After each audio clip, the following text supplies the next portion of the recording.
Hey Texas Land fans, I got another example of price versus value discrepancy and how an agent, let's say, didn't do the best job possible with my client that I currently have. So the example, there's 11 acres I just listed. She had it listed at subsequent to buying it about a year, 2 years later, decided to make some money on it, listed it for what she wanted to get for it, which was a little over 500,000. And when I met with her about some other projects, she was like, hey, why don't you sell my land for me? I said, I'm happy to. Let me go look it up and see what would sell for. And I gave her all those numbers. And when I went and looked at the market said 370, maybe 380 was where it should be.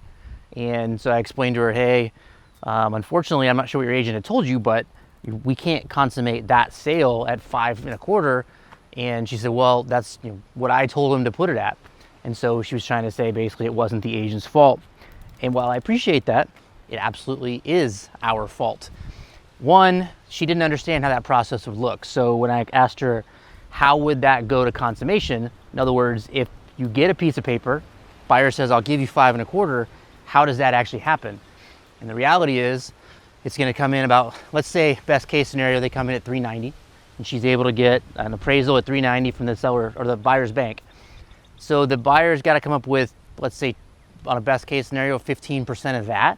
So let's say $45,000, and then they'll have to come up with the difference. So additionally, the additional 130,000. So now we're 175 grand down to buy the property.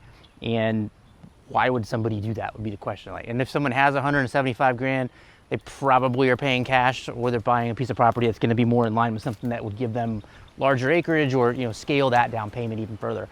So ultimately what would end up happening is you get this 525 number, paper for it, you send it to the title company, go through the process, and then we come back to the negotiating table once that's over anyways, and we're talking 380, 370, 390, whatever.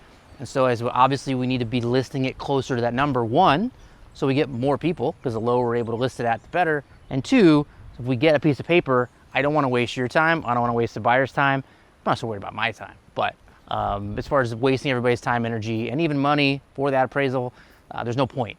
So again, just because you want to get a number, just because you bought it for X and you need to sell it at X plus 20% or realtor's fees, the market doesn't support that, and the lender for your buyer will not lend on that. That collateral has to be something that they will lend on.